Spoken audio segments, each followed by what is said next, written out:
बिस्मिल्लाहिर्रहमानिर्रहीम। मेरा नाम सैयद फ़ाज़ शाह है और आज मैं आप लोगों से एक बहुत ही इंपॉर्टेंट टॉपिक के बारे में बात करूंगा। और बहुत सारे लोग जो हैं वो इसमें कंफ्यूज भी हो जाते हैं कि ऑनलाइन आर्बिट्राज और होलसेल में फ़र्क क्या है। ठीक है, तो चलिए स्टार्ट करते हैं।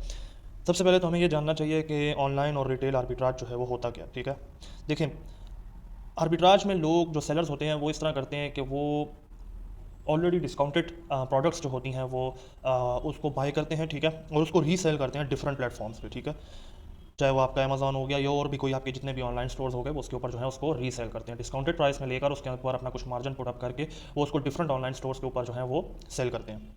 अब वो ये प्रोडक्ट्स जो हैं वो बाय कहाँ से करते हैं, तो आपके पास सबसे बड़ी एग्जांपल वॉलमार्ट आ जाती है। ठीक है, अदर आपके पास लिक्विडेशन शॉप्स आ जाती हैं, आपके करीब जो कोई रिटेलर शॉप्स होती हैं वहाँ से आप बाय करके डिस्काउंटेड प्रोडक्ट्स उनको फिर ये सेल करते हैं अदर ई कॉमर्स वेबसाइट्स के ऊपर। ठीक है, अब मैं आपको एक छोटा सा डिफरेंस बता देता हूँ कि रिटेल आर्बिट्राज और ऑनलाइन आर्बिट्राज में फ़र्क क्या है। ठीक है, रिटेल आर्बिट्राज में बेसिकली आप लोग जो हैं जो सोर्सिंग करते हैं वो फिजिकली जाकर जो है आप परचेज करते हैं प्रोडक्ट्स। ठीक है, और उसको सेल करते हैं फिर वेबसाइट्स के ऊपर। जबकि ऑनलाइन आर्बिट्राज में आपकी जो सोर्सिंग होती है वो आपकी ऑनलाइन सोर्सिंग होती है और फिर आप उसको जो है रीसेल करते हैं अदर ई कॉमर्स वेबसाइट्स के ऊपर। ठीक हो गया।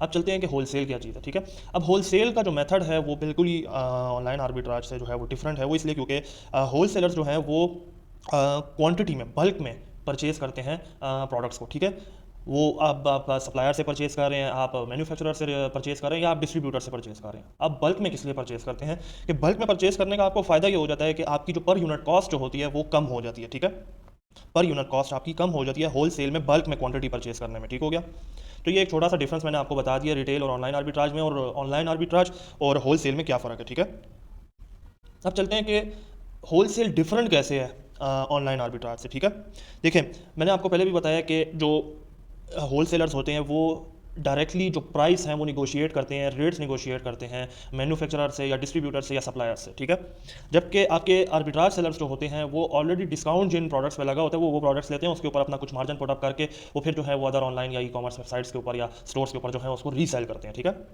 अच्छा, यहाँ पर एक छोटा सा डिफरेंस लास्ट लाइन में आप देखें, लिखा हुआ है arbitrage sellers can't usually source the same quantities as wholesalers. ठीक है, इसका मतलब ये है कि आर्बिट्राज सेलर्स जो हैं वो यूजुअली सेम क्वांटिटी में प्रोडक्ट्स जो हैं वो बाय नहीं कर सकते जो कि अपॉर्चुनिटी होलसेलर्स के पास होती है। उसकी वजह ये है कि समटाइम्स ऐसा होता है कि उन स्टोर्स पे जो है वो आउट ऑफ स्टॉक चला जाता है वो प्रोडक्ट। ठीक है, या प्रोडक्शन में होता है, अवेलेबिलिटी उसकी नहीं होती शॉप्स के ऊपर। ठीक है, तो ऑलवेज ज़रूरी नहीं है कि उनको जो है सेम प्रोडक्ट्स जो है अवेलेबल हो या सेम क्वांटिटी में उनको वो प्रोडक्ट जो है वो अवेलेबल हो ऑलवेज। ठीक है, नेक्स्ट स्लाइड की तरफ चलते हैं। अब वहाँ पे लिखा हुआ है विच इज़ मोर प्रॉफिटेबल। ठीक है, देखें, थाउजेंड्स ऑफ जो हैं आर्बिट्राज रीसेलर्स जो हैं वो काम कर रहे हैं ऑनलाइन स्टोर्स के ऊपर। ठीक है, लेकिन अगर आप होलसेलर का मॉडल, होलसेल मॉडल जो है आप अप्लाई करते हैं, ठीक है, अपने बिजनेस के लिए, तो ये आपके लिए ज़्यादा प्रॉफिटेबल है। ठीक है, इसकी वजह जो है मैं आपको आगे चल के बताऊंगा कि क्यों होलसेल जो है वो ज़्यादा प्रॉफिटेबल है।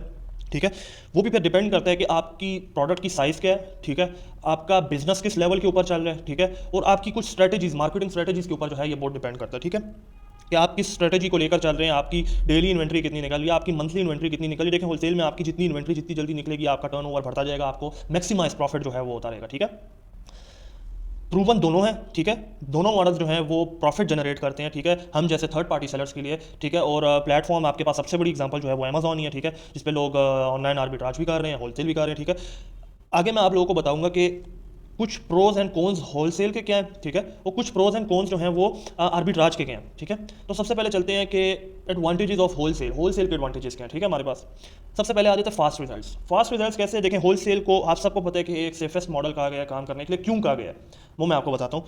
देखें, इसमें आप लोग जो है क्वांटिटी में बल्क में परचेज करते हैं। ठीक है, आप जिस लिस्टिंग के अंडर जो है आप मीटू करने जा रहे हैं उसका सब कुछ पहले से बना हुआ है। ठीक है, उसकी उसके ऊपर रिव्यूज़ पहले से अवेलेबल है, रेटिंग्स उसके ऊपर पहले से अवेलेबल है। ठीक है, उस पर उसका ईबीसी कंटेंट पहले से अवेलेबल है। ठीक है, तो आपको सिर्फ जो है सोर्सिंग करनी होती है इसमें। ठीक है, और आपको मतलब बिल्कुल ही वो पॉइंट जीरो से स्टार्ट करने की इसमें ज़रूरत नहीं होती। ठीक है, आप इसमें बल्क में सिर्फ परचेजिंग करते हैं कि ताकि आपकी जो है वो पर यूनिट कॉस्ट जो है वो कम हो जाए। ठीक हो गया। High product demand, high product demand से मतलब ये है कि आप कोशिश करें होलसेल मॉडल जब आप सेलेक्ट करते हैं आप उन मॉडल्स की तरफ जाएं जो डिमांडी हों। ठीक है, या आप वो ब्रांड सेलेक्ट करें कि जिनकी डिमांड ज़्यादा हो। ठीक हो गया, कोशिश ये करें कि आप वो ब्रांड्स सेलेक्ट करें कि जिसकी स्पेसिफिक मार्केट में या थ्रू आउट द वर्ल्ड उसकी डिमांड हो, सीजनैलिटी उनमें ना हो। ठीक है, उनकी प्रोडक्ट्स के अंदर मतलब वो थ्रू आउट द ईयर जो है वो उनकी सेल्स होती हों। ठीक है, प्रॉफिटेबिलिटी की तरफ अब आ जाते हैं।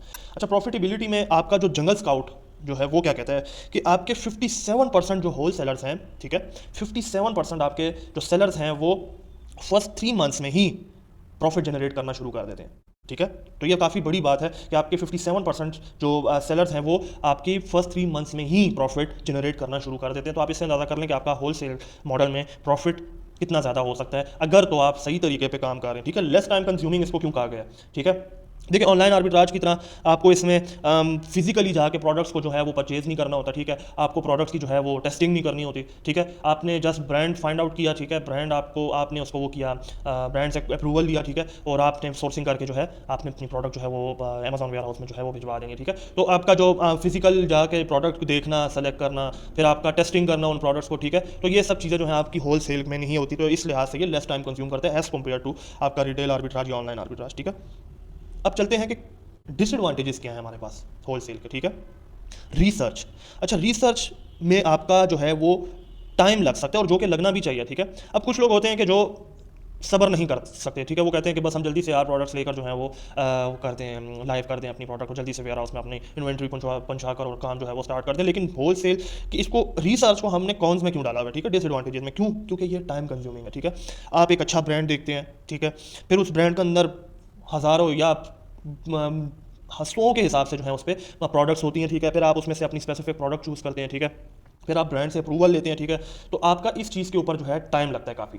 ठीक हो गया, तो इस लिहाज से इसको रिसर्च को जो है वो कौन में डाला गया है। ठीक है, कि इसलिए टाइम कंज्यूमिंग इसलिए क्योंकि आप जो है डिमांडिंग ब्रांड्स को फाइंड आउट करते हैं। ठीक है, उसमें आपका टाइम लग जाता है। ठीक है, आप टूल्स वगैरह यूज़ कर सकते हैं फाइंड आउट करने में, जिसमें हमारा टॉप पे जो है वो कीपा आ जाता है। ठीक है, तो टूल्स के जरिए भी आप ब्रांड्स फाइंड आउट कर सकते हैं। ठीक है, फिर आपने उनकी बहुत सारी चीज़ें जो है चेक करनी होती है। ठीक है, आपने प्राइस वॉर चेक करनी होती है। ठीक है, तो आपने उसमें बाय बॉक्स रोटेशन चेक करनी होती है। तो बहुत सारी चीज़ें जो है आपको चेक करनी पड़ती हैं। ठीक है, higher upfront cost. Higher upfront cost का मतलब ये है कि आपको देखिए, जब आप बल्क में प्रोडक्ट्स जो हैं परचेज करते हैं तो ऑब्वियसली आपको उसके लिए एक बड़ा बजट चाहिए होता है। ठीक है, क्योंकि आप चाह रहे होते हैं कि आपकी पर यूनिट कॉस्ट जो है वो कम हो जाए। तो पर यूनिट कॉस्ट के लिए आपकी अब कुछ डिस्ट्रीब्यूटर तो मैन्युफैक्चरर्स होते हैं, वो आपको कहते हैं कि आप ये इतनी क्वांटिटी में परचेज करोगे तो तब हम आपको जाके जो है वो पर यूनिट कॉस्ट जो है इतनी करेंगे। ठीक है, तो आपको जो इसमें हायर अपफ्रंट कॉस्ट को इसमें कौन में इसलिए डाला गया है कि आपको होल सेल में एक बजट की ज़रूरत होती है as compare to online arbitrage. ठीक है, कंपटीशन देखिए, आपको भी पता है कि 2 बिलियन जो है वो थर्ड पार्टी सेलर्स जो हैं वो बैठे हुए हैं अमेजॉन के ऊपर सेलिंग करना। ठीक है, तो काफ़ी टफ हो जाता है कंपटीशन करना। ठीक है, अब अपने आप को कंपटीशन में आपने किस तरह रखना है कि आपने उसकी जो है अपनी प्राइस को जो है वो बाय बॉक्स के अंडर रखना है या सेम रखना है। ठीक है, वो डिपेंड करता है, आप अपना 2% आप रखते हैं या बिल्कुल सेम रखते हैं। ठीक है, तो आप पे डिपेंड करता है वो, लेकिन आपने कोशिश ये करनी है कि प्राइस वॉर क्रिएट ना कर रही हो उस लिस्टिंग के अंदर। ठीक है, और आपने अपनी जो प्राइस है वो कंपटीटिव प्राइस रखनी है जो और सेलर्स बैठे हुए हैं उनके साथ। ठीक है, तो कंपटीशन काफ़ी टफ होता है होलसेल में। ठीक है, आपको भी पता है कि जो अच्छी प्रोडक्ट होगी उसमें ऑब्वियसली जो है वो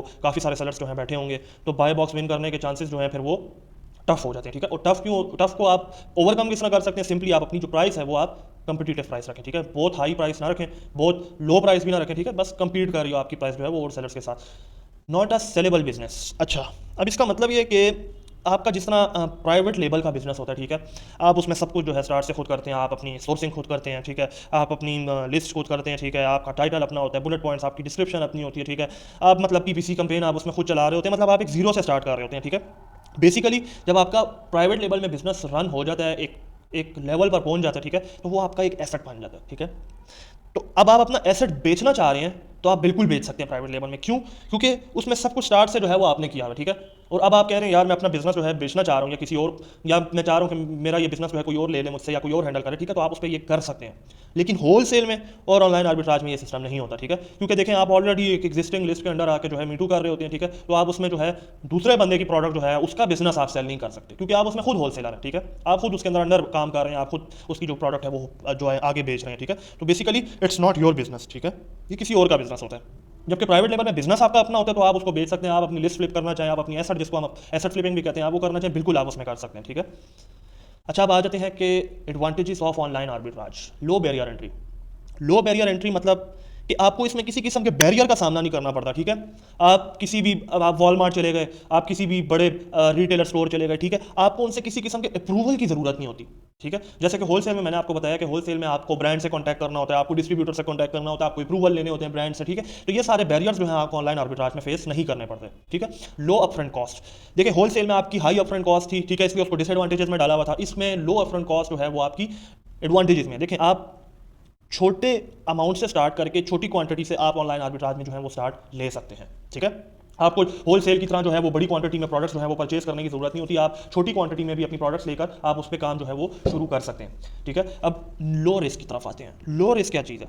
देखिए, चूंकि आपने क्वांटिटी या बल्क में आपने प्रोडक्ट्स परचेज नहीं की होती, ठीक है, तो अगर आपका फॉर एग्जांपल प्रोडक्ट जो है वो बिक नहीं रही, ठीक है, सेल नहीं हो रही, ठीक है, तो आपके पास ये रिस्क नहीं होता कि यार मेरी जो है मेरे पैसे डूबने का आपको खतरा नहीं होता, क्योंकि आपने इन्वेस्टमेंट कम की होती है, थोड़ी क्वांटिटी होती है, ठीक है, तो आपको एक ये खतरा नहीं होता कि यार अगर फॉर एग्जांपल मेरी ये प्रोडक्ट जो है ये बिक नहीं रही, सेल्स इस पर नहीं आ रही, ठीक है, तो आप इस खतरे से बच जाते हैं कि यार मेरे पैसे काफ़ी सारे पैसे डूब गए, ठीक है।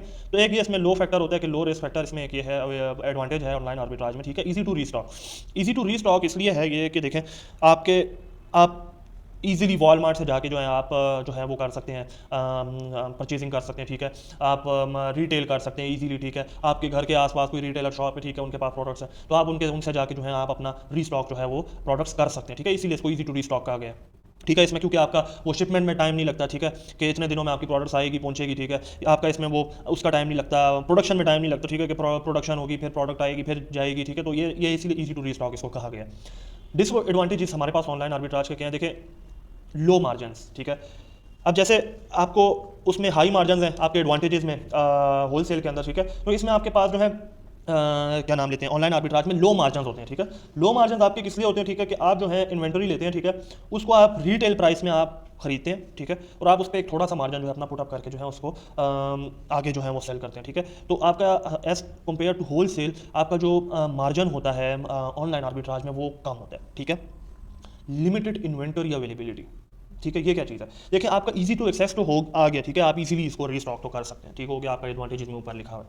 लेकिन लिमिटेड इन्वेंटरी का मतलब ये है कि देखिए फॉर एग्जांपल अब आपका जो एक प्रोडक्ट है वो एक्सेस तो हो रहा है इजीली, ठीक है, लेकिन टेम्पररी वो अनअवेलेबल है, ठीक है, तो आप उसको स्टॉक नहीं कर सकते, ठीक है, क्योंकि देखें वो प्रोडक्ट जो है वो आएगा, उस पर टाइम लगेगा, और इधर आपकी जो है वो इन्वेंटरी निकल रही है, आपने चूंकि बल्क में परचेज नहीं किया होता, इसमें आपने थोड़ी इन्वेंटरी परचेज की होती है, आपकी थोड़ी इन्वेंटरी निकल जाती है, लेकिन जब आप दोबारा जाते हैं वो प्रोडक्ट लेने और आप वो प्रोडक्ट जो है आपके मतलब लिमिटेड क्वांटिटी में आपके लिए अवेलेबल होता है, तो ठीक है, इसीलिए इसको हमने जो है कॉन्स में डाला हुआ है, क्योंकि देखें आपके पास होल सेल में बल्क में आपने चूंकि परचेजिंग की होती है, तो इसलिए आपको ये टेंशन नहीं होती कि यार मतलब मैं आउट ऑफ स्टॉक चला जाऊंगा, ठीक है। लेकिन ऑनलाइन आर्बिट्राज में आपको ये खतरा जरूर होता है कि आप ऑनलाइन आर्बिट्राज में अगर आउट ऑफ स्टॉक चले जाते हैं और फिर आपको वो प्रोडक्ट जो है वो अवेलेबल भी नहीं होती दोबारा, या लिमिटेड उसकी अवेलेबिलिटी होती है, ठीक है, तो आपको स्टॉकिंग में फिर जो है इशू आ सकते हैं, ठीक है। इंक्रीज कंपटीशन इसको किस लिए कहा गया है कि देखें, आपको जाहिर बात है कि आप प्रोडक्ट्स फाइंड करने में टाइम लगता है, क्यों? क्योंकि आप ऑब्वियसली वो वाली प्रोडक्ट्स ढूंढेंगे कि जिसमें आपको कुछ ना कुछ जो है वो प्रॉफिट ऑफ मार्जिन जो है वो बचे, ठीक है, तो ऑब्वियसली आपको टाइम लगेगा, ठीक है, प्रोडक्ट्स ऐसी ढूंढने में जिसमें कंपटीशन आपका ज़्यादा आ जाता है, ठीक है, क्योंकि अब एक बंदा भी वही बेच रहा है, दूसरा भी वही बेच रहा है, तो ऑब्वियसली आपकी